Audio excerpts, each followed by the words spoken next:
السلام علیکم ورحمۃ اللہ وبرکاتہ۔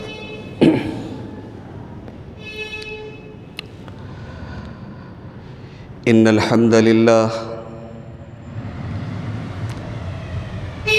نحمده ونستعینه ونستغفره ونعوذ باللہ من شرور انفسنا ومن سیئات اعمالنا من يهده الله فلا مضل له ومن يضلل فلا هادي له واشهد ان لا اله الا الله وحده لا شريك له واشهد ان محمدا عبده ورسوله يا ايها الذين آمنوا اتقوا الله حق تقاته ولا تموتن الا وانتم مسلمون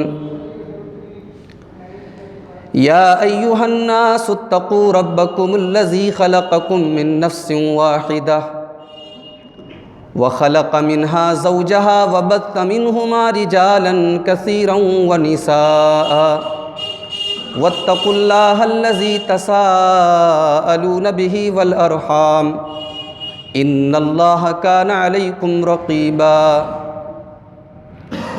يا أيها الذين آمنوا اتقوا الله وقولوا قولا سديدا يصلح لكم أعمالكم ويغفر لكم ذنوبكم ومن يطع الله ورسوله فقد فاز فوزا عظيما اما بعد فإن خير الحديث كتاب الله وخير الهدي هدي محمد صلى الله عليه وسلم وشر الأمور محدثاتها وكل محدثة بدعة وكل بدعة ضلالة وكل ضلالة في النار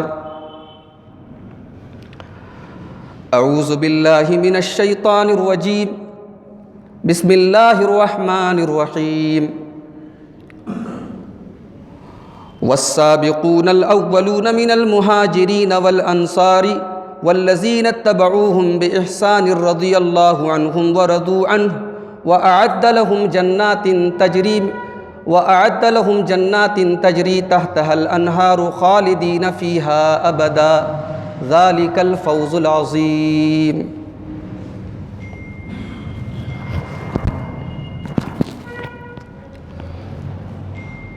محترم علماء کرام، معزز بزرگوں، نوجوان بھائیوں، پیارے بچوں، ایک ایسے ماحول میں جب دین کے ساتھ اجنبیوں کے جیسا سلوک ہو رہا ہو، جب اللہ اور اس کے رسول کی بات سننے کے لیے لوگ تیار نہ ہوں، دنیا پرستی کا مزاج ہو، ترقی اور ماڈرنائزیشن کے نام پر سماج میں زناکاری اور بدکاری کو پھیلایا جا رہا ہو، ایک ایسے ماحول میں صحابہ کرام کی عظمت، ان کی سیرت اور ان کی زندگیوں پر اس طریقے کا اگر پروگرام ہو رہا ہے تو میں اللہ تبارک و تعالیٰ کی بہت بڑی نعمت اس کو سمجھتا ہوں، اور ہمارا اور آپ کا اس قسم کی باتوں کو سننے کے لیے جمع ہونا مادیت کے اس دور میں، یہ بھی اللہ تبارک و تعالیٰ کا ہم سب کے اوپر بہت بڑا انعام ہے۔ اللہ تعالی ہم سب کی حاضری کو قبول فرمائے، ہمیں کہنے اور سننے سے زیادہ عمل کرنے کی توفیق عطا فرمائے۔ محترم حضرات، صحابہ کرام کون ہیں، کیا ہیں، کیسے ہیں، یہ بتانے کے لیے تو ایک لمبی گفتگو کی ضرورت ہے۔ آپ مختصر میں اتنا سمجھیے کہ کسی سبجیکٹ کی ایک ہوتی ہے تھیوری اور ایک ہوتا ہے اس سبجیکٹ کا پریکٹیکل۔ اسلام کی تھیوری آپ کو ملے گی قرآن کے اندر، اسلام کی تھیوری آپ کو ملے گی حدیث کے اندر، اور اسلام پریکٹیکل کیسا ہے یہ صحابہ کے اندر ملے گا۔ صحابہ کرام کو دیکھ کر ہمیں اور آپ کو یہ اندازہ ہوتا ہے کہ اسلام پر چلنا مشکل نہیں ہے، اسلام پر عمل کرنا مشکل نہیں ہے، مشکل ہم نے بنایا ہے۔ صحابہ کرام بھی ہماری اور آپ کی طرح ہڈی اور گوشت والے انسان تھے، دنیا کے تمام فتنے ان کے ساتھ بھی تھے، عورت کا فتنہ، دولت کا فتنہ، شہرت کا فتنہ، ان تمام فتنوں کو فیس کیا انہوں نے، اور ان تمام فتنوں سے اس طریقے سے نکھر کے سامنے آئے کہ خود رب کائنات نے قرآن کریم میں بار بار ان کی عظمت اور ان کی بڑائی کا، ان کی فضیلت کا رب العالمین نے اعلان کیا۔ آج ہم جس صحابی کا ذکر کرنا چاہ رہے ہیں ان کا نام ہے عبد الرحمن بن عوف رضی اللہ تعالیٰ۔ یہ کون ہیں؟ ان کا تعلق قبیلہ قریش کی ایک بڑی مشہور شاخ قبیلہ بنو زہرہ سے تھا۔ یہ قبیلہ بنو زہرہ حضرت آمنہ کا قبیلہ تھا، اللہ کے رسول صلی اللہ علیہ وسلم کا نانیہالی قبیلہ تھا، اسی قبیلے سے حضرت عبد الرحمن ابن عوف کا تعلق تھا۔ یہ پیدا کب ہوئے؟ یہ عام الفیل کے 10 سال بعد پیدا ہوئے۔ عام الفیل کا مطلب آپ سمجھتے ہیں، وہ سال جس سال ابرہہ کے لشکر کے اوپر اللہ تبارک و تعالیٰ کی طرف سے عذاب آیا تھا۔ ابرہہ ہاتھیوں کا لشکر لے کے خانہ کعبہ پر حملہ کرنے کے لیے آیا تھا، اور آسمان سے اللہ تبارک و تعالیٰ نے ابابیل کے ذریعے اس کے اوپر عذاب نازل کیا تھا۔ اس واقعے کے 10 سال کے بعد حضرت عبد الرحمن ابن عوف کی پیدائش ہوئی۔ ان کا نام عبد الکعبہ تھا، کعبے کا بندہ، یا بعض روایات کے مطابق عبد عمر تھا۔ اور ظاہر سی بات ہے کہ اسلام میں عبد کے ساتھ اللہ کے علاوہ کسی اور کا نام نہیں لگایا جا سکتا۔ عبد الرسول، عبد النبی، اس طریقے کے نام اسلام میں جائز نہیں۔ تو اس طریقے کے جتنے نام تھے وہ اللہ کے رسول صلی اللہ علیہ وسلم نے چینج کر دیے، بدل دیے۔ عبد الکعبہ نام تھا ان کا، جب یہ اسلام لاتے ہیں تو اللہ کے رسول صلی اللہ علیہ وسلم ان کا نام عبد الرحمن رکھ دیتے ہیں۔ اس سے ایک بات یہ معلوم ہوئی کہ کسی کا نام اگر معنی اور مطلب کے اعتبار سے خراب ہے، گڑبڑ ہے، تو نام بدل لینا چاہیے۔ نام کا انسان کی پرسنالٹی کے اوپر، انسان کی شخصیت کے اوپر اثر پڑتا ہے، اور بچے کا غلط نام رکھنا یہ بچے کی تربیت پر ظلم ہے، بچے کے اوپر ظلم ہے۔ اسی لیے اللہ کے پیارے نبی صلی اللہ علیہ وسلم فرماتے ہیں، احب الاسماء الی اللہ عبد اللہ و عبد الرحمن۔ اللہ تبارک و تعالیٰ کے نزدیک سب سے پیارا نام عبداللہ اور عبد الرحمن ہے۔ اور ایک حدیث میں آپ نے فرمایا، سموا باسماء الانبیاء، نبیوں کے نام پر اپنے بچوں کے نام رکھو۔ آج ہمارے یہاں بچوں کا نام جب رکھنے کی بات آتی ہے تو عام طور سے لوگ کہتے ہیں نام یونیک ہونا چاہیے، تھوڑا الگ ہونا چاہیے۔ اب وہ تھوڑا الگ کرنے کے چکر میں گڑبڑ ہو جاتا ہے۔ کچھ لوگ نام رکھنے کے سلسلے میں انٹرنیٹ کو سورس بنا لیتے ہیں، نام رکھتے ہیں، کوئی پوچھتا ہے کیا نام رکھا تو دھڑلے سے کہتے ہیں انٹرنیٹ پر دیکھ کے رکھا ہے۔ انٹرنیٹ کوئی بہت معتبر چیز نہیں ہے۔ آپ مسلمان ہیں، اپنے بچے کا نام رکھیں تو کسی عالم دین سے، کسی جانکار آدمی سے پوچھ کے نام رکھیں۔ بہت سارے لوگ قرآن میں دیکھ کے نام رکھتے ہیں، پوچھو جناب نام کہاں سے رکھا، بولتے قرآن سے رکھا۔ ارے قرآن میں تو فرعون کا نام بھی آیا ہے، قرآن میں قارون کا نام بھی آیا ہے۔ قرآن مجید میں کسی لفظ کا آنا یہ اس بات کی دلیل تھوڑی کہ اس کو نام کے طور پہ استعمال کیا جا سکتا ہے۔ ایک صاحب نے اپنی بچی کا نام رکھا علم ترا، پوچھا کہاں سے رکھا، بولے قرآن سے رکھا۔ اب علم ترا کا مطلب کیا ہوتا ہے؟ کوئی مطلب نہیں ہے، میننگ لیس جملہ ہے۔ علم ترا کوئی نام ہی نہیں ہے۔ بہت سارے لوگ اپنی لڑکیوں کا نام رکھ دیتے منتشا، کہتے قرآن میں آیا ہے وَتُعِزُّ مَن تَشَاءُ وَتُذِلُّ مَن تَشَاءُ۔ ارے اللہ کے بندے، منتشا قرآن میں آیا ہے لیکن یہ کوئی نام نہیں ہے۔ تو نام رکھنے میں احتیاط کیجیے، اور اگر غلط نام ہے تو چینج کر لیجیے۔ ان کا نام کیا تھا؟ عبد الکعبہ، کعبے کا بندہ۔ مسلمان کعبے کا بندہ نہیں ہو سکتا، اس لیے کعبے کی قسم بھی نہیں کھانی چاہیے، کعبے کی قسم بھی نہیں کھا سکتے، کعبے کے رب کی قسم کھائیں گے، کعبے کی قسم نہیں کھائیں گے۔ تو نام اللہ کے رسول نے ان کا چینج کر دیا۔ ان کی ماں کا نام تھا شیفا۔ حضرت عبد الرحمن ابن عوف اللہ کے رسول صلی اللہ علیہ وسلم سے تقریباً 10 سال چھوٹے تھے۔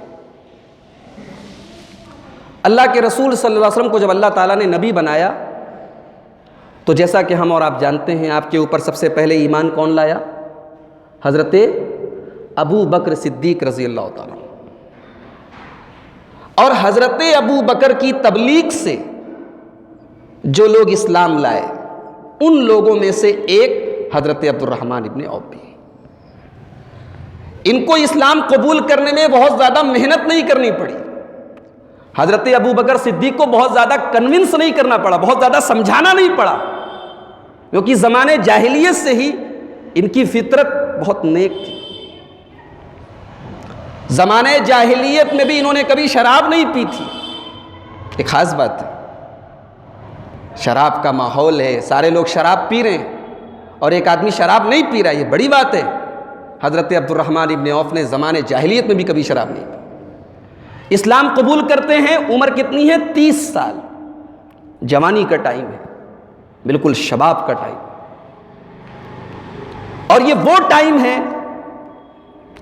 جب اللہ کے پیارے نبی صلی اللہ علیہ وسلم کا مشن بہت کمزور ہے، ستایا جا رہا ہے، بلال حبشی کو تپتی ریت پہ لٹایا جا رہا ہے، عمار اور یاسر کو باندھ کے پیٹا جا رہا ہے، عثمان غنی کو چٹائی میں لپیٹ کے دھونی دی جا رہی ہے، لونڈیوں اور غلاموں پر ظلم کیا جا رہا ہے۔ اس دور میں حضرت عبد الرحمن ابن عوف اسلام قبول کر، یہ وہی ٹائم ہے، یہ وہی پیریڈ ہے جب اللہ کے رسول صلی اللہ علیہ وسلم دار ارقم میں پناہ لیتے ہیں۔ حضرت ارقم بن ابی ارقم ایک صحابی ہیں، ان کے مکان میں اللہ کے رسول پناہ لیتے ہیں اور وہیں سے اسلام کی تبلیغ کرتے ہیں۔ حضرت عبد الرحمن ابن عوف اسلام لانے کے بعد اپنا زیادہ تر ٹائم اللہ کے رسول صلی اللہ علیہ وسلم کے ساتھ اسپینڈ کرتے ہیں، زیادہ تر ٹائم ان کے ساتھ گزارتے ہیں۔ پیسے والے تھے، تاجر تھے، بزنس مین تھے، اور اللہ کے رسول کی تربیت بھی چل رہی تھی۔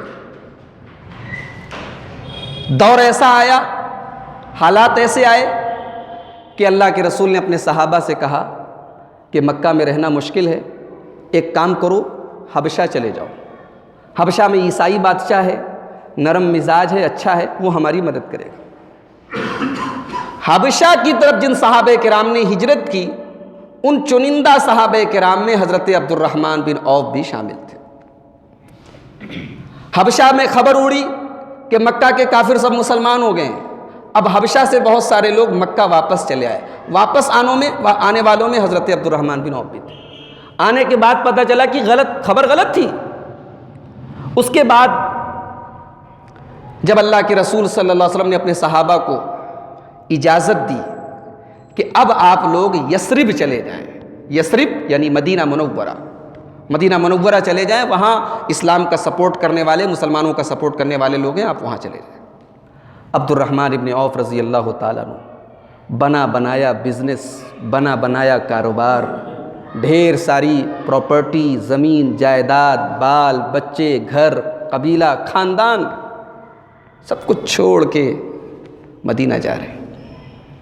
سننے میں بڑا آسان ہے، یہ بات سننے میں بڑی آسان ہے، سننے میں کوئی ٹائم، بیان کرنے میں کوئی ٹائم نہیں لگا، کوئی مشکل نہیں پڑی، لیکن ذرا ان صحابہ کرام کی جگہ اپنے آپ کو رکھ کے سوچیں کہ سب کچھ چھوڑ کے جا رہے ہیں، اور جہاں جا رہے ہیں بس امید پر جا رہے ہیں، یقین نہیں ہے کہ ہم سب کچھ دوبارہ حاصل کر لیں گے یا وہاں جا کے ہمارے ساتھ بہت اچھا ہو جائے گا۔ اس کو کہتے ہیں ہجرت۔ اپنا وطن، اپنا دین، اپنا ایمان بچانے کے لیے اپنا وطن، مال، سب کچھ قربان کر کے یہ صحابہ کرام مدینہ پہنچتے۔ ان کی قربانی کا ذکر اللہ تبارک و تعالیٰ نے قرآن مجید میں کیا ہے۔ للفقراء المہاجرین الذین اخرجوا من دیارہم واموالہم یبتغون فضلا من اللہ ورضوانا. یہ اللہ کے رسول کے جو مہاجر صحابہ ہیں، یہ بیچارے غریب ہو کے، پریشان ہو کے، اپنا گھر بار مال دولت سب کچھ چھوڑ کے، کل تک جو مکہ میں کروڑ پتی کی زندگی گزار رہے تھے، ارب پتی کی زندگی گزار رہے تھے، آج بدن کے اوپر ایک کپڑا لے کر بے یار و مددگار، بغیر کسی سامان کے مکہ چھوڑ کے جا رہے ہیں. للفقراء المہاجرین الذین اخرجوا من دیارہم واموالہم. گھر چھوڑ کے جا رہے ہیں، مال چھوڑ کے جا رہے ہیں، زمین چھوڑ کے جا رہے ہیں، جائیداد چھوڑ کے جا رہے ہیں. کس لیے جا رہے ہیں؟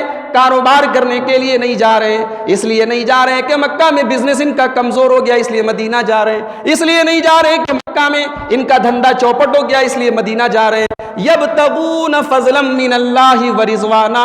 ایک ہی مقصد ہے، اللہ تبارک و تعالیٰ کو راضی کرنا ہے، اللہ کے دین کی مدد کرنا ہے، اللہ کے رسول کی مدد کرنا ہے، اسلام کی مدد کرنا ہے. ہجرت. بنارس کے بہت سارے لوگ بنگلور میں بھی رہتے ہیں، ہمارے مدن پورہ کے بہت سارے لوگ سورت میں بھی رہتے ہیں. ہجرت تو یہاں بھی ہو رہی ہے، وطن تو یہاں بھی چھوٹ رہا ہے. کتنی شادیاں ہو رہی ہیں ہمارے رشتہ داروں کی بنگلور میں، ہم شریک نہیں ہو پاتے. کتنی میتیں ہو رہی ہیں، ہم شریک نہیں ہو پاتے. کتنی خوشیاں ہیں جن میں ہم شامل نہیں ہیں، کتنے غم ہیں جس میں ہم تعزیت نہیں کر پاتے. ہجرت تو یہاں بھی ہو رہی ہے، مگر مقصد کا فرق ہے. فرق کیا ہے؟ مقصد کا فرق ہے، موٹو کا فرق ہے، مشن کا فرق ہے. مشن بدلا، مقصد بدلا، نیت بدلی، عمل بدل گیا. اسی لیے اللہ کے پیارے نبی بخاری شریف کی پہلی حدیث کے اندر فرماتے ہیں انما الاعمال بالنیات وانما لامرئ ما نوى. تمام اعمال کا دار و مدار نیت کے اوپر ہے. آدمی جو نیت کرے گا، انسان کی جو نیت ہوگی اسی کے اعتبار سے اس کو ثواب ملے گا. فمن كانت ہجرته الى دنیا یصیبها وامرأة ينكحها. اگر کوئی آدمی دنیا کمانے کے لیے اپنا وطن چھوڑ کے جاتا ہے، کسی لڑکی سے، کسی عورت سے شادی کرنے کے لیے اپنا وطن چھوڑ کے جاتا ہے، وہ جس مقصد کے لیے جاتا ہے وہی اس کو ملنے والا ہے. ومن كانت ہجرته الى الله ورسوله فهجرته الى الله ورسوله. اور جو اللہ اور اس کے رسول کے لیے ہجرت کرتا ہے اس کو اللہ اور اس کے رسول کی ہجرت کا ثواب ملتا ہے. اور ایک بات اپنے دماغ کے کسی کونے میں بٹھا لیجیے، قیامت تک جتنے مسلمان آئیں گے، جتنے بھی مسلمان آئیں گے، یہ چند صحابہ جو مکہ سے مدینہ ہجرت کر کے گئے تھے، ان کا کوئی مقابلہ نہیں کر سکتا. ان کا کوئی مقابلہ نہیں.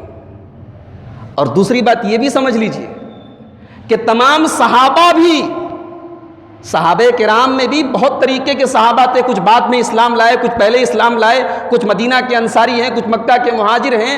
مدینہ کے انصاری بھی مکہ سے مدینہ ہجرت کرنے والے ان مہاجرین صحابہ کی برابری نہیں کر سکتے، ان کے مقام تک نہیں پہنچ سکتے. کوئی معمولی بات نہیں ہے، مذاق نہیں ہے میرے بھائیو. سب کچھ چھوڑ کے چلے جانا. پہنچے مدینہ، مدینہ پہنچے. اب مدینہ پہنچنے کے بعد اللہ کے نبی صلی اللہ علیہ وسلم نے مکہ کے مہاجرین کا اور مدینہ کے انصاریوں کا بھائی چارہ کرا دیا. بھائی چارہ کا مطلب رشتہ جوڑ دیا، ریلیشن جوڑ دیا. نام لے لے کے یہ فلاں صحابی ہے مکہ کے ہیں، یہ فلاں صحابی ہے مدینہ کے، یہ دونوں بھائی بھائی بھائی بھائی ہیں. اور صرف نام کے بھائی نہیں ہیں، یہ مدینہ کا انصاری ہے، یہ مکہ کا مہاجر ہے، یہ دونوں بھائی بھائی ہیں. اب یہ دونوں پراپرٹی میں آدھا آدھا بٹوارہ کریں گے. خون کا رشتہ ہے؟ نہیں. دور کی کوئی ریلیشن ہے؟ نہیں. مکہ کے مہاجرین الگ ہی ان کا قبیلہ اور خاندان ہے، مدینہ کے انصاری الگ ہی قبیلہ اور خاندان ہے. کوئی ریلیشن نہیں، کوئی تعلق نہیں. مزاج بھی الگ الگ ہے. مکہ میں بزنس مین لوگ زیادہ ہیں، مدینہ میں کھیتی کرنے والے لوگ زیادہ ہیں. مکہ والے کھیتی کرنا جانتے نہیں، مدینہ والے بزنس کرنا جانتے نہیں۔ مزاج الگ ہے، لائف سٹائل الگ ہے، طور طریقے الگ ہیں، رسم رواج الگ ہیں۔ ایک کڑی ہے جس میں اللہ کے پیارے نبی نے سب کو پرو دیا، اور وہ کڑی ہے اسلام کی کڑی، وہ رشتہ ہے اسلام کا رشتہ، وہ رشتہ ہے دین کا رشتہ، وہ رشتہ ہے ایمان کا رشتہ۔ اللہ کے پیارے نبی اپنے ان مہاجر صحابہ کا بھائی چارہ مدینہ کے انصاریوں کے ساتھ کر دیتے ہیں۔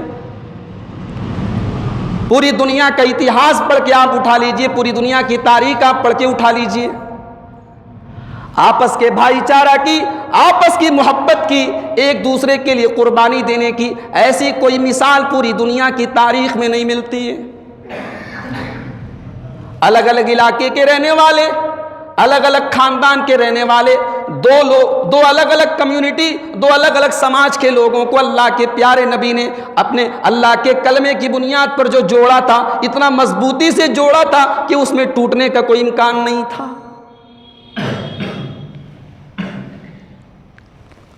حضرت عبد الرحمن ابن عوف رضی اللہ تعالیٰ عنہ،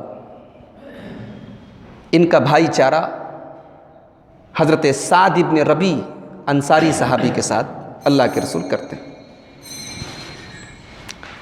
بھائی چارہ کا لفظ میں بار بار بول رہا ہوں، ایک ہمارے یہاں بھائی چارہ ہوتا ہے، سگے بھائی کا بھی بھائی چارہ نہیں برقرار رہ پاتا۔ سگے بھائیوں کے بیچ میں بھی جہاں تھوڑی سی شادی ہوئی، بچے پیدا ہوئے، تو پہلے تو یہ ہوتا ہے کہ بھئی اب ساتھ میں نہیں رہ سکتے، چلو ٹھیک ہے ساتھ میں مت رہو، اپنا کماؤ ہم اپنا کمائیں، ٹھیک ہے اچھی بات ہے، یہاں تک تو ٹھیک ہے۔ پھر لڑائیاں، پھر جھگڑے، گالی گلوچ، ایک ایک فٹ کے لیے، ایک ایک انچ کے لیے مقدمے بازیاں، کیا طریقہ ہے بھائی؟ کہاں لے کے جانا ہے؟ یہ زمین، یہ جائیداد، یہ پراپرٹی، یہ دولت کتنے دن تک ہمارے ساتھ دے گی؟ ہمارا مریں گے جس دن، اس دن 2 گز زمین کے علاوہ کچھ ملنے والا نہیں ہے۔ کروڑوں کی پراپرٹی ہمارے وارثوں کے قبضے میں جائے گی، ہمارے پاس ایک معمولی سا کفن ہوگا، اس کے علاوہ کچھ نہیں ہوگا۔ عجیب بے حسی ہے میرے بھائی، دل ہمارے اتنے سخت ہو گئے ہیں، اتنے سخت ہو گئے ہیں کہ اب قبرستانوں میں بھی جا کے اپنے مردوں کو دفن کرتے ہوئے بھی ہمیں عبرت اور نصیحت کا کوئی ہمارے اوپر کوئی ماحول نہیں ہوتا۔ قبرستانوں میں بھی ہنسی مذاق ہو رہے ہیں، ٹھاکے لگ رہے ہیں، کھانوں کی باتیں ہو رہی ہیں، دعوتوں کی باتیں ہو رہی ہیں، موبائل کی باتیں ہو رہی ہیں، کاروبار کی باتیں ہو رہی ہیں۔ قبرستان میں جہاں کا یہ عالم تھا، ابن ماجہ کی حدیث ہے، اللہ کے پیارے حبیب صلی اللہ علیہ وسلم اپنے ایک انصاری صحابی کے جنازے میں جا رہے ہیں، جنازے کو قبر میں اتارا گیا ہے، اللہ کے پیارے نبی قبر کے پاس بیٹھے ہوئے ہیں، سارے کے سارے صحابہ کرام بھی آپ کے ارد گرد، آپ کے آس پاس بیٹھے ہوئے ہیں۔ آپ قبر کی طرف اشارہ کر کے فرماتے ہیں، لِمِثْلِ هَذَا فَأَعِدُّوا يَا إِخْوَانِي، اے میرے صحابہ، اس قبر میں تم سب کو بھی آنا ہے، ایک دن تم کو بھی مرنا ہے۔ یہاں کوئی یار و مددگار نہیں ہے، یہاں کوئی ساتھ دینے والا نہیں ہے، یہاں کی گرمی سے بچانے کے لیے کوئی اے سی نہیں ہے، یہاں کی ٹھنڈک سے بچانے کے لیے کوئی ہیٹر نہیں ہے، یہاں کوئی مدد کرنے والا، کوئی ساتھ دینے والا، کوئی پوچھنے والا نہیں ہے۔ لِمِثْلِ هَذَا فَأَعِدُّوا يَا إِخْوَانِي، اے میرے صحابہ، یہاں آنے کی تم تیاری کرو، یہاں تم کو بھی آنا ہے، مجھے بھی جانا ہے، اس دن کی، اس جگہ کی، اس قبر کی تیاری کرو۔ ایسے سنگ دل اور پتھر دل ہم ہو گئے کہ اب مردوں کے ساتھ، لاشوں کے ساتھ بھی سیلفی کھنچوا رہے ہیں، خانہ کعبہ کا طواف کر رہے ہیں، سیلفی لے رہے ہیں، انٹرنیٹ پہ فیس بک پہ ڈال رہے ہیں کہ جناب ہم نے خانہ کعبہ کا طواف کیا ہے۔ عبادت کی روح نکل رہی ہے میرے بھائی۔ میں یہ نہیں کہتا کہ موبائل کا استعمال حرام ہے، میں یہ نہیں کہتا کہ موبائل سے فوٹو کھینچنا حرام ہے، لیکن عبادت، نماز، طواف، ہر چیز میں ہمارے یہاں کیا ہو رہا ہے؟ عبد الرحمن ابن عوف اور سعد ابن ربی دونوں کا بھائی چارہ ہو گیا۔ بخاری کی روایت ہے، بڑے غور سے سنیے گا۔ حضرت عبد الرحمن ابن عوف آتے ہیں، سعد ابن ربی انصاری کہتے ہیں، آئیے میرے بھائی، یہ میرا مال ہے، اقسم لک نصف مالی، آدھا مال میں آپ کو دے رہا ہوں، ولی زوجتان، میری 2 بیویاں ہیں، فایہما حویتی، جو آپ کو پسند ہو میں چھوڑ دیتا ہوں، طلاق دے دیتا ہوں، فاذا حلت تزوجتہا، عدت پوری کر لے گی آپ نکاح کر لیجیے۔ یہ آفر پیش کر رہے ہیں حضرت سعد ابن ربیع انصاری، یہ آفر پیش کر رہے ہیں کس کو؟ عبد الرحمن ابن عوف کو، اور جس کو پیش کر رہے ہیں وہ بیچارہ مکہ سے خالی ہاتھ آیا ہے، کچھ نہیں ہے اس کی پاکٹ میں، خالی ہاتھ آیا ہے، بال بچے پیسہ دولت سب چھوڑ کے آیا ہے، اس کو بیوی بھی چاہیے، اس کو پیسہ بھی چاہیے، اس کو کاروبار بھی چاہیے، اور سامنے والا آفر کر رہا ہے میری 2 بیویاں ہیں، میں دکھا دیتا ہوں، پسند کر لو، طلاق دے دیتا ہوں، نکاح کر لو، میرا مال ہے آدھا تمہیں دے رہا ہوں۔ ذرا حضرت عبد الرحمن ابن عوف کی جگہ ہم سب اپنے آپ کو رکھ کے سوچیں، ہم ہوتے تو کیا کرتے؟ اتنا اچھا آفر ہے، زندگی بن جائے گی، زندگی سنور جائے گی، پریشانی کے دن ختم ہو جائیں گے، بیوی بھی مل رہی ہے فری میں، کاروبار بھی اور پیسہ بھی مل رہا ہے، لیکن اللہ اکبر، محمد الرسول اللہ صلی اللہ علیہ وسلم کی یہ صحابہ بڑے خوددار تھے، بڑے خوددار تھے، عزت نفس کوٹ کوٹ کے بھری تھی، انہوں نے کبھی کسی کے آگے ہاتھ پھیلانا، کسی کے دست نگر بننا، کسی کے در کا محتاج بننا پسند ہی نہیں کیا تھا، جانا ہی نہیں تھا۔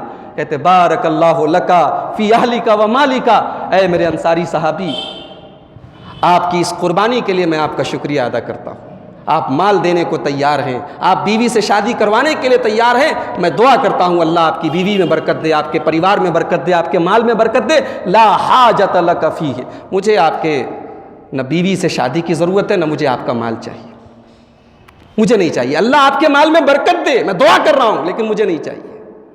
دلونی علی سوق، مجھے یہ بتا دیجئے کہ مدینہ کے اندر بازار کہاں ہے، مارکیٹ کہاں ہے؟ اسلام ہاتھ پھیلانے کی تعلیم نہیں دیتا، ہمارے نبی نے کبھی بھی، اور ایک بات اور بتا دیتا ہوں، یہ جو دولت ہوتی ہے نا، یہ بڑی خطرناک چیز ہے، دولت اپنے ساتھ بہت سارے فتنے لاتی ہے، غریبی کے ساتھ بھی مجبوریاں ہیں، غریبی کے ساتھ بھی برائیاں ہیں، لیکن جو برائیاں دولت کے ساتھ آتی ہے وہ غریبی کے ساتھ نہیں آتی۔ دولت کے ساتھ بہت ساری ایسی برائیاں آتی ہیں کہ ایک دولت مند آدمی ان برائیوں کو برائی سمجھتا ہی نہیں ہے۔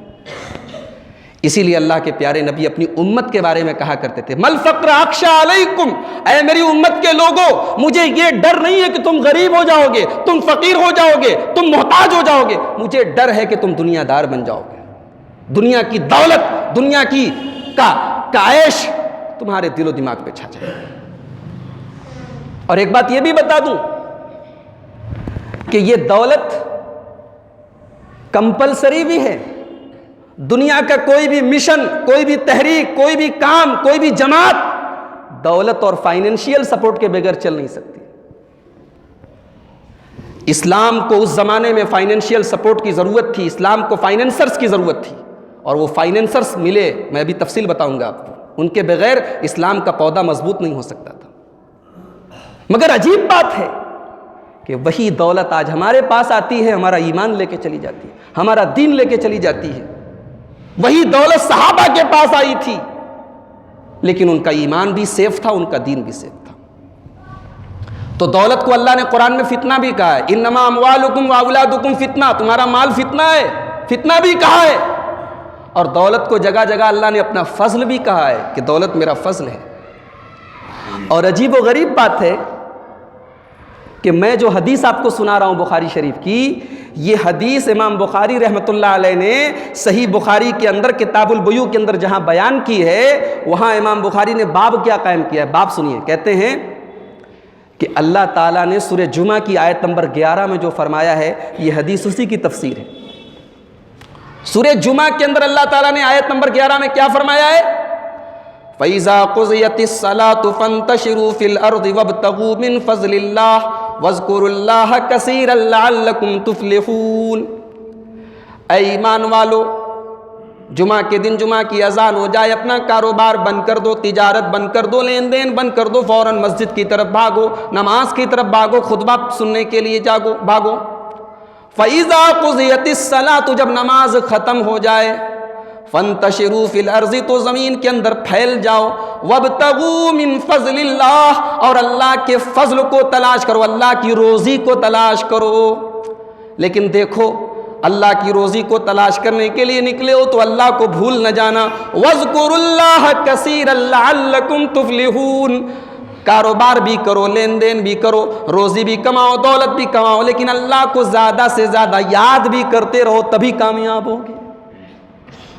امام بخاری کہتے ہیں اس آیت کی تفسیر ہے یہ حدیث۔ حضرت عبد الرحمن کہتے ہیں مجھے تمہارا پیسہ نہیں چاہیے، مجھے تمہاری بیوی نہیں چاہیے، مجھے مارکیٹ بتاؤ۔ کہا کہ مدینہ میں ایک ہی مارکیٹ ہے اور پوری مارکیٹ پہ یہودیوں کا قبضہ ہے۔ اس مارکیٹ کا نام ہے سوق قینوقا، قینوقا کی مارکیٹ، قینوقا کا بازار، پورا مارکیٹ یہودیوں کے قبضے میں۔ حضرت عبد الرحمن ابن عوف بیچارے کچھ پونجی پساری لے کے آئے نہیں ہیں اور مارکیٹ پر یہودیوں کا قبضہ ہے۔ کمزور دل کا آدمی ہوتا تو چپ چاپ سے بیٹھ جاتا کہ میرے بس کی بات نہیں ہے، وہاں کوئی سپورٹ کرنے والا نہیں۔ لیکن علامہ ابن خلدون کی ایک بات مجھے یاد آتی ہے۔ علامہ ابن خلدون رحمۃ اللہ علیہ کی ایک کتاب ہے، ہمارے مادر علمی جامعہ سلفیہ میں نصاب میں داخل ہے، اور اسی علاقے کے ہمارے استاذ محترم شیخ عبید اللہ طیب مکی صاحب نے پڑھائی ہے میں وہ کتاب۔ اس کتاب کا نام ہے مقدمہ ابن خلدون۔ اس کتاب کے اندر خاص بات یہ ہے کہ ایک کاروباری آدمی پڑھے گا تو اس کے مطلب کی بات بھی ملے گی، ایک نیتا پڑھے گا تو سیاست کی بات ملے گی، ایک حکومت کرنے والا آدمی پڑھے گا تو اس کو حکومت کرنے کا طریقہ ملے گا، ایک طالب علم پڑھے گا تو اس کے مطلب کی بات ملے گی، ایک عالم دین پڑھے گا۔ عجیب و غریب کتاب ہے مقدمہ ابن خلدون۔ تو علامہ ابن خلدون اپنی اس عظیم کتاب میں ایک جگہ لکھتے ہیں کہ جس کے اندر ہمت نہ ہو، جس کے اندر ہمت نہ ہو اور قدم اٹھانے کی جرأت نہ ہو، آگے بڑھنے کی جرأت نہ ہو، وہ کاروبار نہ کرے، کچھ اور کرے، تجارت اس کے بس کی بات نہیں۔ 700 سال پہلے کا آدمی بول رہا ہے، کتنا تجربہ ہے اس کی بات میں۔ کہہ رہا ہے کہ جس کے اندر جرأت نہ ہو، ہمت نہ ہو اور قدم بڑھانے کی صلاحیت نہ ہو، کاروبار کو اپنا پیشہ نہ بنائے، تجارت کو اپنا پیشہ نہ بنائے، تجارت نہیں کر پائے گا وہ آدمی، اس میں ہمت چاہیے۔ عبد الرحمن ابن عوف رضی اللہ تعالیٰ عنہ بڑے آگے مارکیٹ گئے، شام کو لوٹے تو ہاتھ میں تھوڑی سی پنیر ہے اور تھوڑا سا گھی ہے۔ پنیر اور گھی کا کاروبار شروع کیا، ڈیلی آنے لگے، جانے لگے مارکیٹ، کاروبار کرنے لگے، لین دین کرنے لگے۔ کچھ ہی دنوں کے بعد اللہ کے نبی کے پاس آتے ہیں۔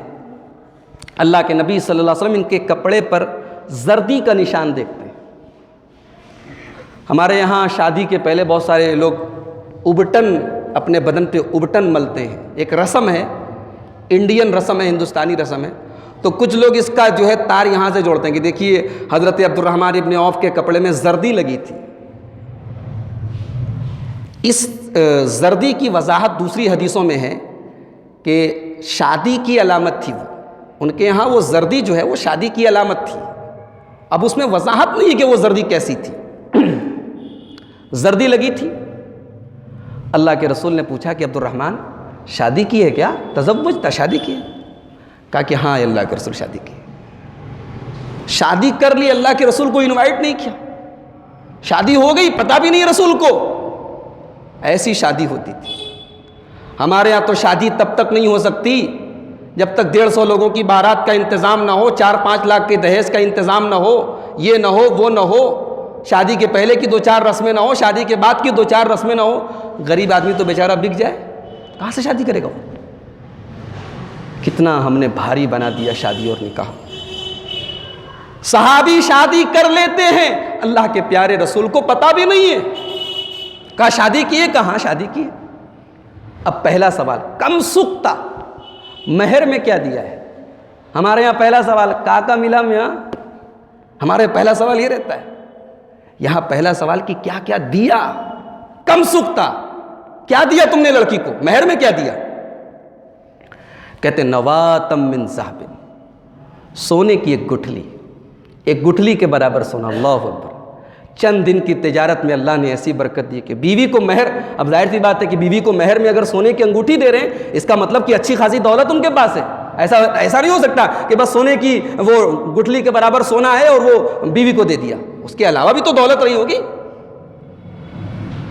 اللہ کے رسول نے فرمایا اولم ولو بشات، اے میرے پیارے صحابی ولیمہ کرو، ولیمہ کرو، ایک بکری ہی کا ولیمہ کرو، لیکن ولیمہ کرو۔ جب تم سونے کی گٹھلی کے برابر اپنی بیوی کو مہر دے سکتے ہو تو ولیمہ بھی اچھا کر سکتے ہو، اچھا ولیمہ کرو، ولیمہ کھلاؤ۔ تو یہ تھی حضرت عبد الرحمن ابن عوف کی زندگی کا ایک عجیب و غریب پہلو۔ خودداری، عزت نفس پر ان کی روشنی پڑ رہی ہے اس واقعے سے۔ اللہ کے نبی کے پاس ایک مرتبہ ایک صحابی آئے، ابن ماجہ کتاب الزہد کی روایت ہے، کہتے ہیں اللہ کے نبی مجھے کوئی ایسا عمل بتائیے کہ لوگ بھی مجھ سے محبت کریں اور اللہ بھی مجھ سے محبت کرے۔ کیا سوال ہے، صحابہ کرام کا سوال بھی میں کبھی کبھی غور کرتا ہوں کہ سوال کرنے کا طریقہ صحابہ سے سیکھو۔ کیا سوال کرتے ہیں؟ اے اللہ کے رسول مجھے کوئی ایسا عمل بتائیے کہ اگر وہ عمل میں کروں تو اللہ بھی محبت کرے، دنیا کے لوگ بھی محبت کریں۔ اللہ کے رسول نے فرمایا ازہد فی الدنیا یحبک اللہ، دنیا میں رہو، دنیا میں کاروبار کرو، شادی کرو، لین دین کرو، سب کچھ کرو، لیکن دل نہ لگاؤ دنیا سے، بے رغبت ہو جاؤ، دنیا میں رہ کے اپنا رشتہ آخرت سے جوڑ کے رکھو۔ دنیا میں رہ کے کبھی دنیا کا لالچ اپنے دل میں پیدا مت کرو، اللہ تم سے محبت کرے گا، اللہ تم سے محبت کرے گا۔ وَزْهَدْ فِي مَا فِي أَيْدِي النَّاسِ، اور لوگوں کی دولت سے اپنے آپ کو بے رغبت رکھو، لوگوں کے محتاج مت بنو، لوگوں کی پاکٹوں پر، لوگوں کے پیسوں پر تمہاری نظر نہ ہو، خوددار بنو، لوگوں کے پیسوں کا اپنے آپ کو محتاج نہ بناؤ۔ یحبک الناس، لوگ بھی تم سے محبت کریں گے۔ مانگنے والوں کو لوگ پسند نہیں کرتے، ہاتھ پھیلانے والوں کو لوگ بھی پسند نہیں کرتے۔ فرمایا کہ اپنے آپ کو لوگوں کی دولت سے بے رغبت بنا دو، لوگ بھی تم سے محبت کریں گے۔ مسند احمد کی ایک حدیث میں اللہ کے پیارے نبی صلی اللہ علیہ وسلم فرماتے ہیں، سوال کیا گیا ای الکسب اطیب، اے اللہ کے رسول سب سے بہترین کاروبار کون سا ہے، سب سے بہترین پیشہ کون سا ہے، کمانے کا سب سے بہترین طریقہ کیا ہے؟ آپ نے فرمایا عمل الرجل بیدہ، آدمی اپنے ہاتھ سے کام کرے، وبیع مربوح، یا تجارت کرے۔ تو شریعت نے، ہماری شریعت نے ہمیں خودداری سکھائی ہے، اور یہ حضرت عبد الرحمن ابن عوف کے اندر کوٹ کوٹ کے بھری ہوئی تھی۔ حضرت عبد الرحمن ابن عوف کاروبار کرتے ہیں، پیسہ کماتے ہیں، اتنا پیسہ کماتے ہیں، اتنا پیسہ کماتے ہیں کہ سارے کے سارے صحابہ میں ریچسٹ پرسن بن جاتے ہیں، سب سے امیر صحابی بن جاتے ہیں۔ پورے صحابہ میں اتنی دولت کسی کے پاس نہیں تھی جتنی ان کے پاس تھی۔ ان کا انتقال ہوا تھا تو 4 بیویاں ان کی تھی، اور ہر بیوی کو 40,000 دینار ملا تھا ترکہ میں، وراثت میں۔ بیوی کو وراثت میں کتنا ملتا ہے اگر اولاد ہو تو؟ 8واں حصہ۔ آپ اندازہ لگائیے، 4 بیویاں ہیں اور چاروں بیویوں کو 40,000 دینار مل رہا ہے۔ اس زمانے کا 40,000 آج کے زمانے کا بتا نہیں سکتے کتنا ہو سکتا ہے، اتنی پراپرٹی تھی ان کے پاس۔ اور اللہ نے اتنی برکت دی، کہتے پتھر اٹھاتا ہوں تو نیچے سونا نکل آتا ہے، اتنی برکت دی اللہ نے۔ کسی نے ان سے سوال کیا کہ اے عبد الرحمن آپ کے کاروبار میں اتنی برکت کیوں ہے؟ کہتے لم اشتری معیبا، میں نے کبھی عیبدار مال نہیں خریدا، جان بوجھ کے عیبدار مال خرید کے عیبدار مال نہیں بیچا، یہ میں نے کاروبار کو اصول بنایا۔ ولم ارد ربحا کثیرا، اور بہت منافع کے چکر میں نہیں پڑا، بہت منافع کے چکر میں نہیں پڑا، اور اللہ نے مجھ کو برکت دی۔ غزوہ بدر میں ایک منظر وہ بھی یاد کرنے کے لائق ہے۔ حضرت عبد الرحمن ابن عوف کہتے ہیں، بخاری کی روایت ہے، غزوہ بدر میں میدان جنگ کے بیچ میں ہوں، میرے دائیں بائیں 12-14 سال کے 2 بچے تھے، مجھ سے پوچھنے لگے چچا جان ابو جہل کہاں ہے؟ میں نے کہا تم لوگ کیا کرو گے ابو جہل کا؟ کیوں پوچھتے ہو بھئی ابو جہل کے بارے میں کیا کرو گے جان کے؟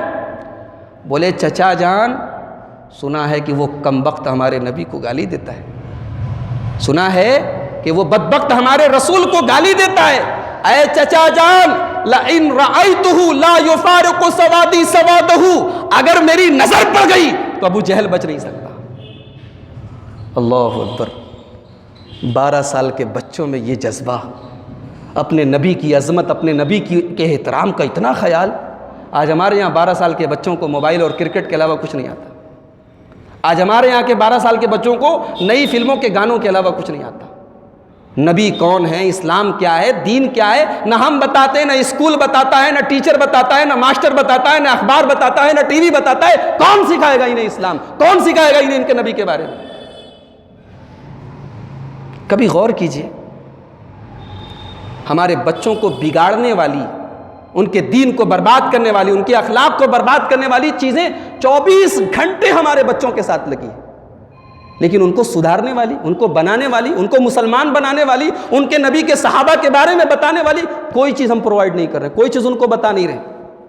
اس طریقے کے پروگرام بھی ہوتے ہیں تو وہی لوگ آتے ہیں جن کے اندر کچھ جذبہ ہوتا ہے، جن کے اندر کچھ شوق ہوتا ہے، وہی نوجوان لڑکے آئے ہوں گے جو تقریروں کو سنتے ہوں گے، وہی لوگ آئے ہوں گے جن کے اندر جذبہ ہوگا، اور جن کے اندر شوق نہیں ہے، جو قریب نہیں آنا چاہتے، ان تک ہمارا پیغام کیسے پہنچے گا؟ اس پر ہمیں اور آپ کو غور کرنے کی ضرورت ہے۔ 12 سال کا بچہ ہے، کہتا ہے چچا مل جائے گا تو چھوڑوں گا نہیں۔ کہا دیکھو وہ جا رہا ہے ابو جہل، اشارہ کیا، میدان جنگ میں اشارہ کیا، دیکھو وہ جا رہا ہے۔ حضرت عبد الرحمن کہتے ہیں ابھی میں نے اشارہ کیا تھا، ابھی اشارہ کیے ہوئے دیر بھی نہیں ہوئی تھی، میں نے دیکھا کہ تھوڑی دیر میں دونوں چیل کی طرح جھپٹے ہیں، عقاب کی طرح جھپٹے ہیں، اور ابو جہل کو نیچے گرا دیا ہے، ابو جہل کا سر تن سے جدا کر دیا ہے، اور دونوں کے ہاتھ میں تلوار ہے، اور دونوں کی تلوار کے اوپر خون لگا ہوا ہے۔ دونوں بچوں، اور دونوں کہہ رہے ہیں کہ میں نے مارا ہے۔ اللہ کے رسول کے پاس آتے ہیں، پوچھتے کس نے مارا؟ دونوں کہتے کہ میں نے مارا۔ ایک کا نام معاذ ہے، ایک کا نام معوذ ہے۔ اللہ کے رسول نے دونوں کو، ابو جہل کا جو مال وغیرہ تھا دونوں کو تقسیم کر دیا۔ عبد الرحمن ابن عوف رضی اللہ تعالیٰ عنہ غزوہ احد میں،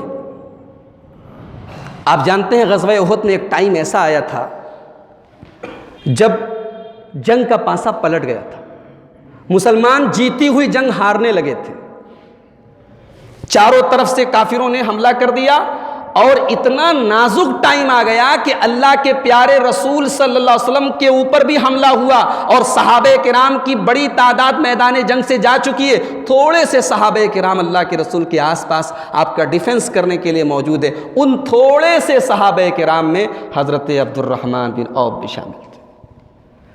نبی کو بچانے میں ان کے دونوں دانت ٹوٹ گئے، نبی کے اوپر حملہ نہ ہو، ان کی ٹانگ زخمی ہو گئی، لنگڑے ہو گئے، اور آخر عمر تک لنگڑے پن کا اثر ان کی زندگی میں باقی رہا۔ اللہ کے رسول کی زندگی میں کوئی غزوہ انہوں نے چھوڑا نہیں، ہر غزوے میں، ہر لڑائی میں شریک رہے، اور جب جب مدد کی ضرورت پڑی، فائنینشیل سپورٹ کی، پیسے کی، دولت کی، اپنے خزانے لٹا دیے انہوں نے۔ اللہ کے نبی کے انتقال کے بعد حضرت ابوبکر صدیق کا زمانہ آیا، ان کے زمانے میں بھی حضرت عبد الرحمن ابن عوف بہت ہی اسپیشل لوگوں میں سے تھے، اور حکومت کے معاملات میں ان کی رائے، ان کا مشورہ لیا جاتا تھا۔ عمر فاروق کا زمانہ آیا، حضرت عمر فاروق کے زمانے میں بھی حضرت عبد الرحمن ابن عوف، حضرت اس عمر فاروق کی جو آپ کہہ سکتے ہیں کہ حکومت گورننس باڈی تھی، جو ان کی کیبنٹ تھی، کیبنٹ میں شامل تھے، اور ان سے مشورے لے کے کام ہوتے تھے، اور ان کے مشورے بڑے زوردار ہوتے تھے، ان کے مشوروں میں بہت دم ہوتا تھا، ان کی بات کوئی جلدی کاٹ نہیں سکتا تھا۔ اچھا پیسہ بھی کما رہے ہیں، کاروبار بھی کر رہے ہیں، مگر ایسا نہیں ہے کہ اپنے دین سے دور ہیں، علم اتنا ہی ہے، تقوی اتنا ہی ہے، دینداری اتنی ہی ہے۔ جہاں بڑے بڑے صحابہ کرام کو بات سمجھ میں نہیں آتی تھی، وہاں ان کی بات فیصلہ کر دیتی تھی، جھگڑا ختم ہو جاتا تھا۔ مجوسیوں کا میٹر آیا، آگ کی پوجا کرنے والوں کا میٹر آیا، ایک علاقہ ایسا فتح ہوا جہاں آگ کی پوجا کرنے والے مجوسی لوگ رہتے تھے، آتش پرست رہتے تھے۔ حضرت عمر فاروق کنفیوژن میں پڑ گئے کہ ان کا کیا کیا جائے، یہ تو نہ یہودی ہیں نہ عیسائی ہیں، ان سے جزیہ لیں کہ نہ لیں، ان سے کوئی ٹیکس لیا جائے کہ نہ لیا جائے، ان کے ساتھ کیا کیا جائے۔ حضرت عمر کنفیوز ہو گئے۔ حضرت عبد الرحمن ابن عوف نے آ کے بتایا کہ میں نے اللہ کے پیارے نبی صلی اللہ علیہ وسلم سے یہ سنا تھا، آپ نے فرمایا تھا سنو فیہم سنت اہل الکتاب، اگر کبھی مجوسیوں کے اوپر تمہارا کنٹرول ہو جائے، ان کے علاقے پر تمہارا قبضہ ہو جائے، تو مجوسیوں کے ساتھ وہی سلوک کرنا جو اہل کتاب کے ساتھ کرنا ہے۔ فیصلہ ہو گیا۔ حضرت عمر ایک مرتبہ ملک شام جا رہے ہیں، ابھی راستے میں پہنچے ہیں کہ خبر لگی ہے کہ ملک شام میں طاعون کی بیماری پھیل گئی۔ اب حضرت عمر کنفیوز ہیں، کیا کریں؟ صحابہ کرام کو بٹھاتے ہیں، مشورہ کرتے ہیں۔ کچھ صحابہ کہتے ہیں کہ ہمیں اللہ کے نام پر، اللہ کی ذات پہ بھروسہ کر کے آگے بڑھنا چاہیے۔ کچھ صحابہ کہتے ہیں وہاں بیماری پھیلی ہے، وہاں جانے کا مطلب اپنے آپ کو، اپنی جان جوخم میں ڈالنا ہے، ہمیں واپس جانا چاہیے۔ الگ الگ رائے ہے۔ عبد الرحمن ابن عوف رضی اللہ تعالیٰ عنہ کہتے ہیں میں نے اپنے پیارے نبی